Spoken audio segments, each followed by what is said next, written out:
Hello and welcome to this presentation on VetCompass. Over the next few minutes, I will try to give you an update on where VetCompass is at the end of 2019 and explain a little bit about how VetCompass is working to improve the welfare of companion animals and increasingly farm animals and equines in the UK. My name is Dan O'Neill. I'm one of the VetCompass team working at the Royal Veterinary College. VetCompass is a big data project. As we go through this presentation, you will see exactly how big that is, and it is completely focused on welfare improvement by the use of clinical evidence. Over the next few minutes, I will try to give you some abstract concepts behind VetCompass and then some concrete evidence as to how far VetCompass has come towards our goals of improving animal welfare, and then to provide some ideas for the next steps along this journey. VetCompass is much more than just a database. It is a philosophy. And it is a philosophy that states that we can harness our cumulative veterinary experiences such that we can generate evidence to improve companion animal welfare. The aim of VetCompass is to provide welfare evidence that is relevant, reliable and probabilistic. This means that we need to provide evidence that generalizes to the wider population of animals and that is highly reliable and also totally focused on improving animal welfare. So the key concepts behind VetCompass are evidence and welfare. What is non-negotiable for any VetCompass project is that every study we take on and carry out has to have a pre-existing plan for how it will improve animal welfare. The VetCompass concept on the face of it is incredibly simple. In the UK, there are about 5,000 veterinary practices, the vast majority of which record all their clinical information on computerized systems. VetCompass simply, I'm using inverted commas here, simply extracts the anonymized fields from these clinical information that are recorded and uploads them securely and safely to a single vetcompass.org website. On this large secure server, these data are then made available for researchers to access, explore, analyze and report and generate outputs such as peer-reviewed publications, infographics, YouTube videos, interactive tools, posters, shorter infographics, all of which then can be fed out to wider dissemination media such as the mainstream newspapers, television, radio.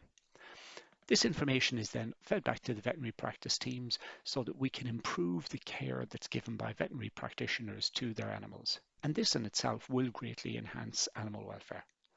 However, increasingly, we're using this information to feed back to a wide range of other stakeholders, such as owners, breeders, kennel clubs, welfare organisations, other academics, and indeed even the government.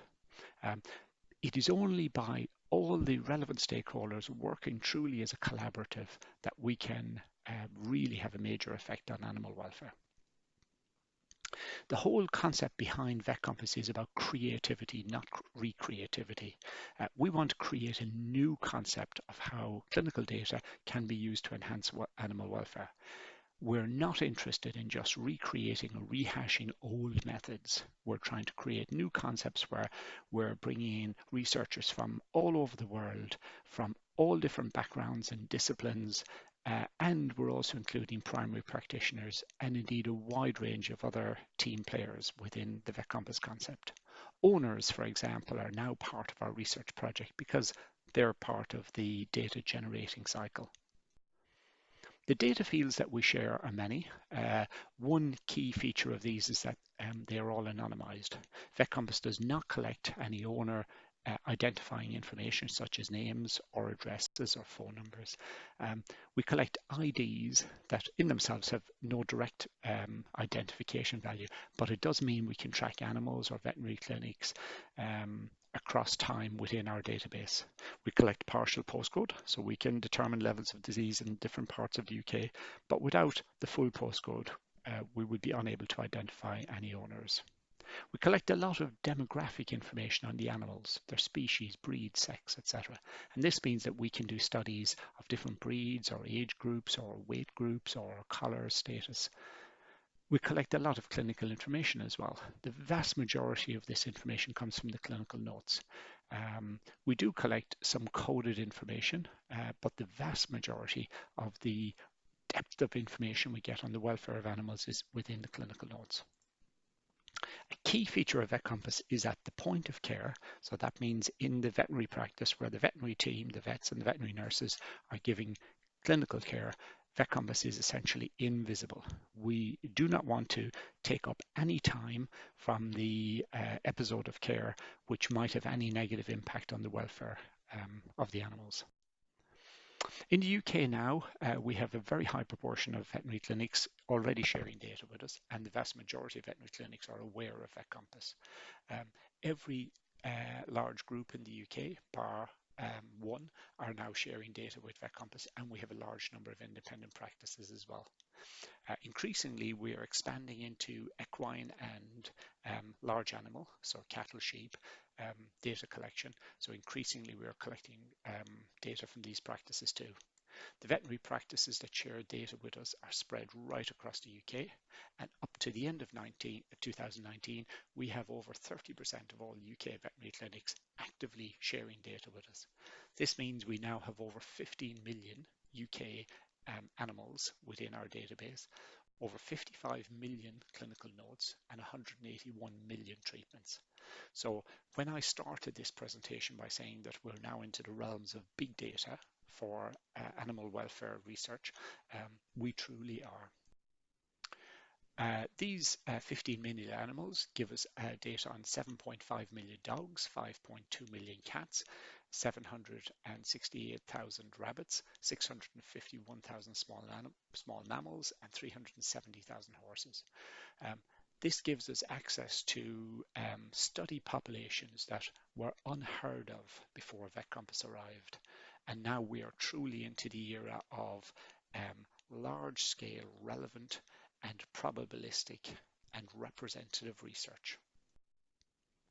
As I said earlier, the VetCompass method is all about creativity, not recreativity. We're trying to generate something new here.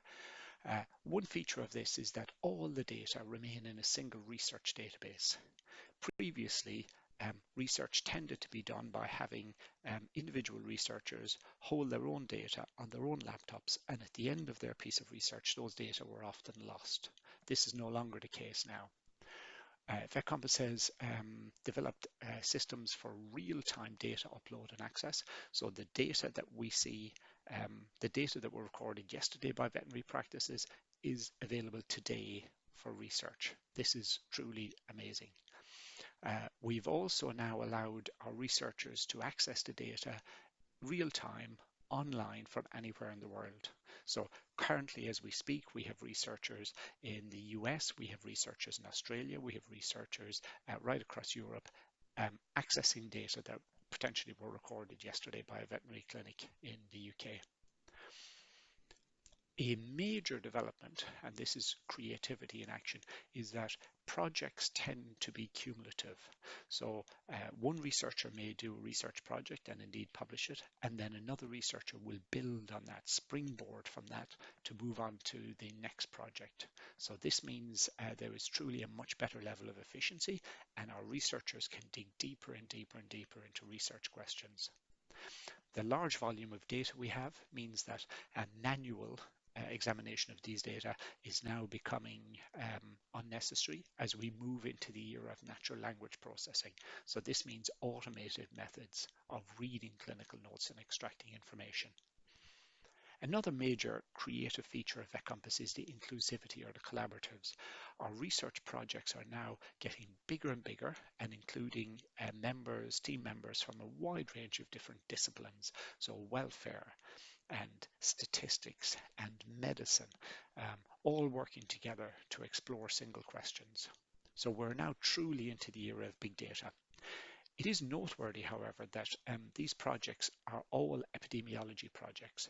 So even though we may focus on a research question such as cardiac disease or diabetes, and the output may be of huge value to clinicians, these are still big data projects with epidemiological techniques that require epidemiological study designs. And finally, one of the most creative and most exciting parts of VetCompass is real-world impact that VetCompass is generating. So these data are now becoming a default resource for groups that are aiming to improve animal welfare, such as the Kennel Club, such as the large veterinary organisations in the UK. We're moving from the old style of academic research really being a cycle within an academic world towards the VetCompass research really being disseminated very widely for real world impact. How does the system work? Well, researchers are given access to the data via an online portal, vetcompass.org. To gain access, the researchers have to have ethics approval for their project, have to have a welfare plan in place, and then have to be given a series of access rights across various firewalls. But once that is all in place, the research can then go on the data from anywhere in the world at any time of the week. So this means we are truly opening up research to the widest range of researchers.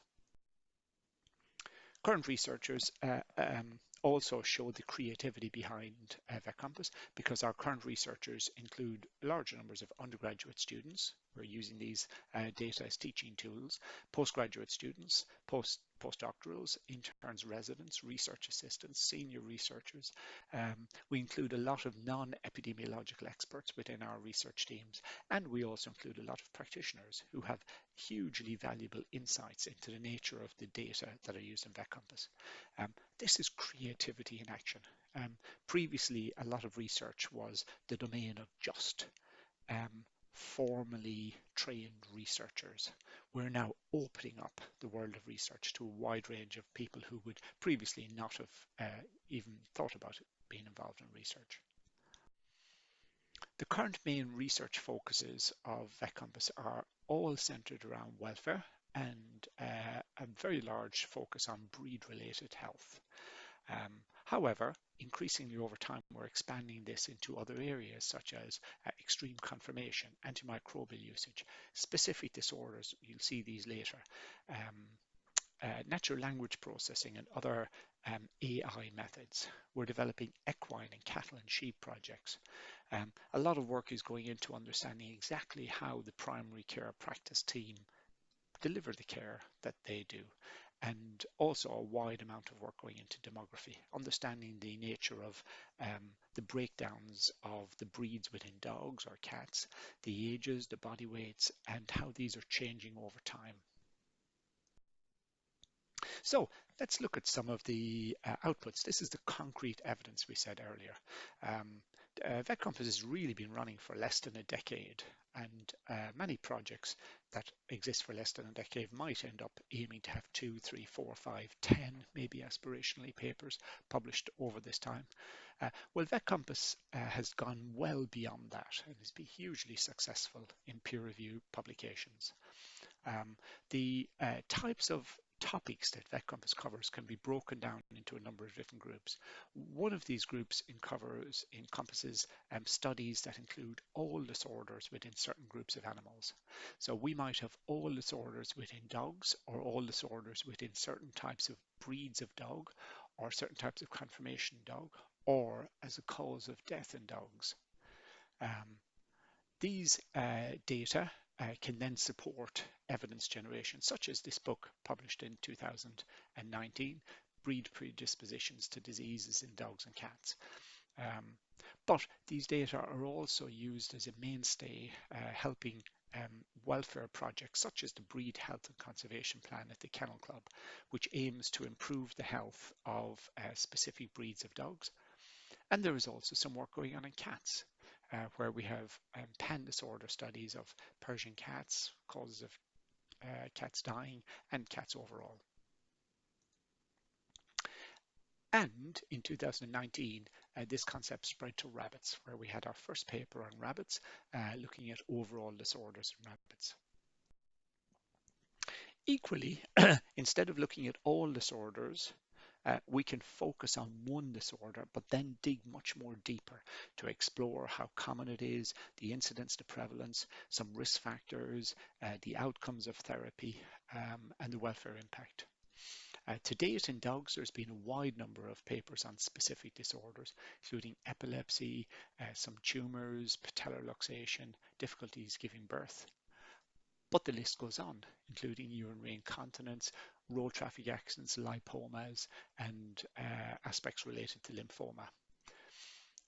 These data on specific disorders are supporting welfare movements such as the Brachy Working Group in the UK, the International Partnership for Dogs, and indeed have led to setting up of a brachycephalic research team at the RVC, where the VetCompass studies support a lot of the work of this group.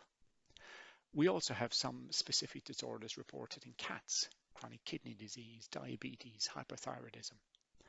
So this is just a slightly different way of looking at disease, much more detailed, going much deeper, but just looking at a single disease. As I said earlier, VetCompass is about creativity, so a large part of this is developing new methods, and VetCompass has been very successful in this, developing methods to look at natural language processing, studies of quality of life, methods on how to score welfare itself, and also methods on how to develop new projects in other countries, such as New Zealand or Australia. VetCompass Australia is now up and running and is hugely successful and is a collaborative across all the veterinary schools in Australia.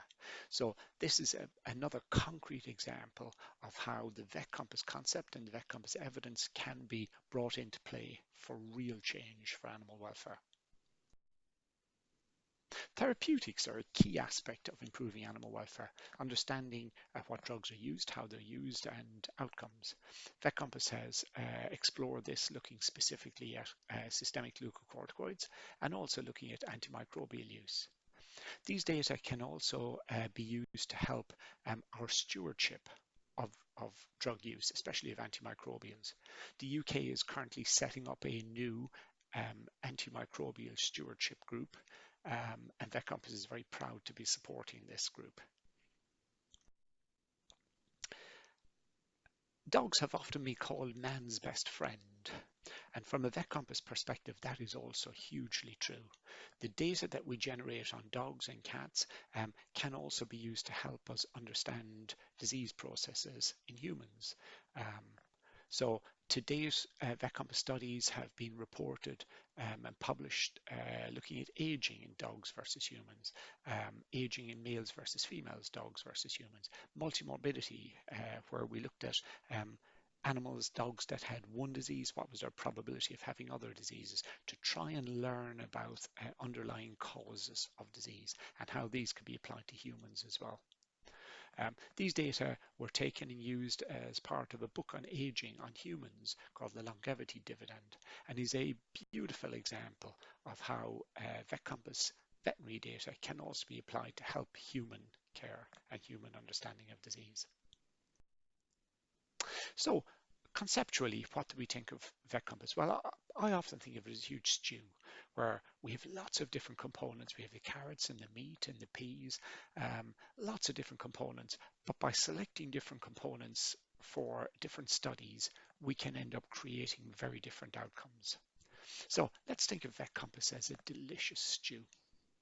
And each study is a different composition of the different components of that stew. So we might decide to have a very meaty stew, or maybe one that's less meaty and more mushroomy, maybe one that has a limited amount of meat, less gravy, but lots of potatoes, an Irish stew, very close to my heart, or maybe even a vegetarian stew, or we could go to a vegan stew.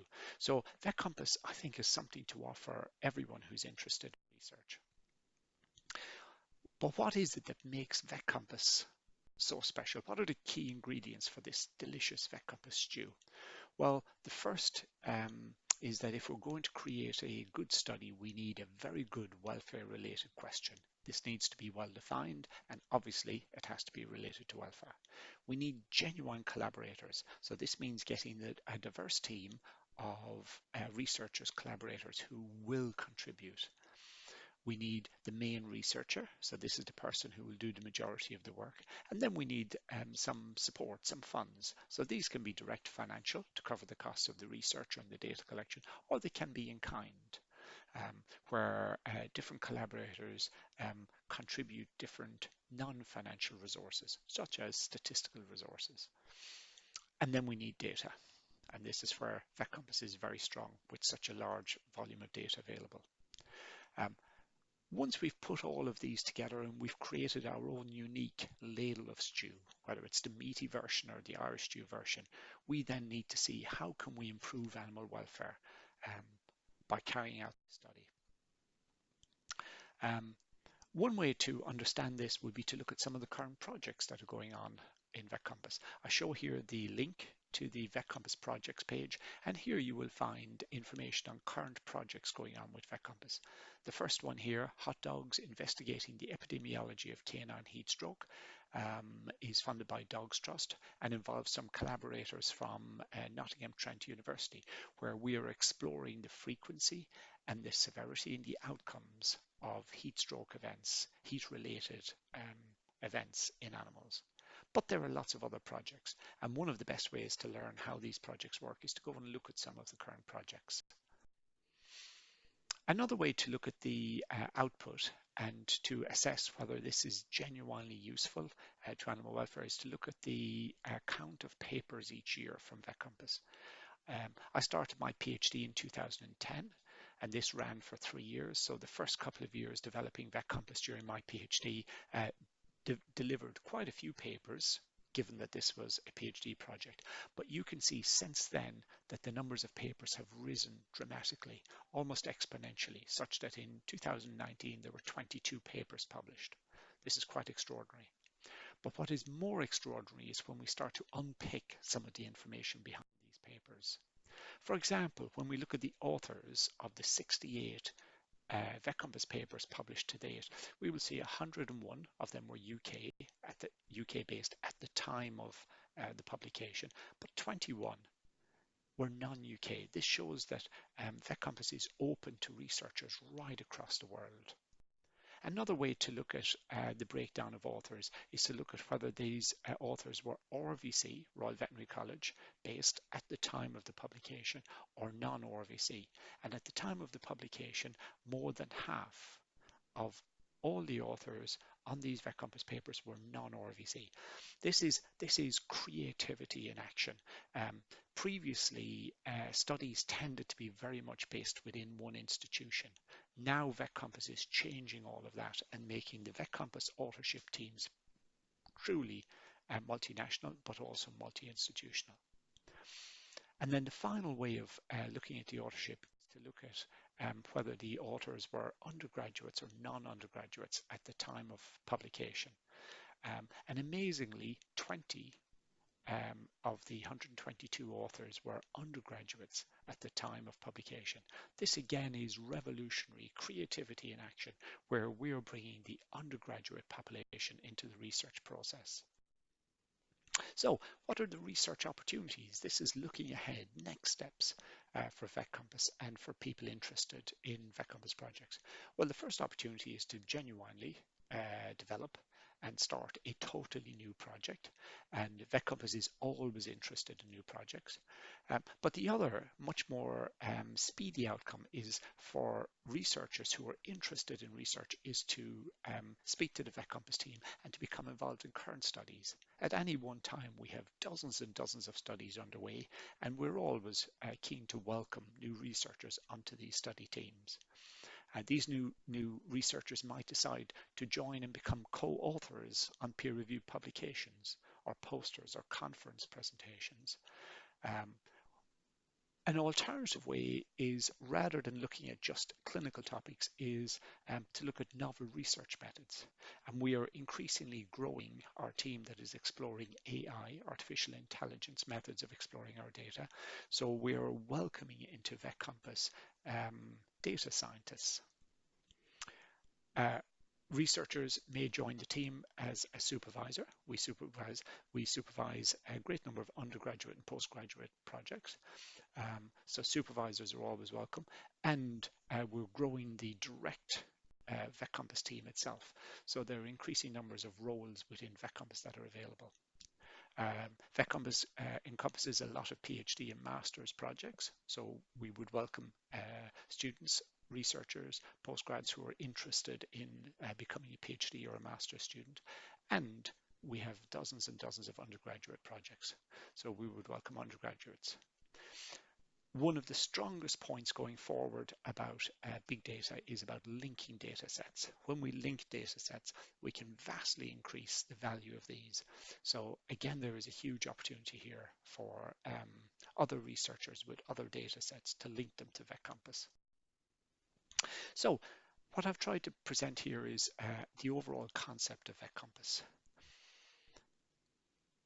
It is innovative, it is creative, it is growing, it is changing, and you can become part of that if you wish. We're limited only by the boundaries of our imagination within VetCompass. And my final thought to you is a request, and it's a request that you should change the way you look at things, because when you do, the things you look at will change. This is what we've done within VetCompass to make this a truly creative and innovative project. As I finish, I would like to thank some of the other core members of the VetCompass team, especially Professor Dave Broadbelt and Professor David Church, who were my PhD supervisors and who were on the steering team of VetCompass. Imogen Schofield, who is a PhD student, Camilla Pegram, who is an epidemiologist, and Rowena Packer, who is a BBSRC fellow at the RVC and who is integral as well to VetCompass. You can follow some VetCompass activities at our website and also at our Twitter handle, which is #VetCompass. Thank you very much for your attention, and I hope you're as excited about VetCompass and the concept and the potential to improve animal welfare as we all are. Thank you very much.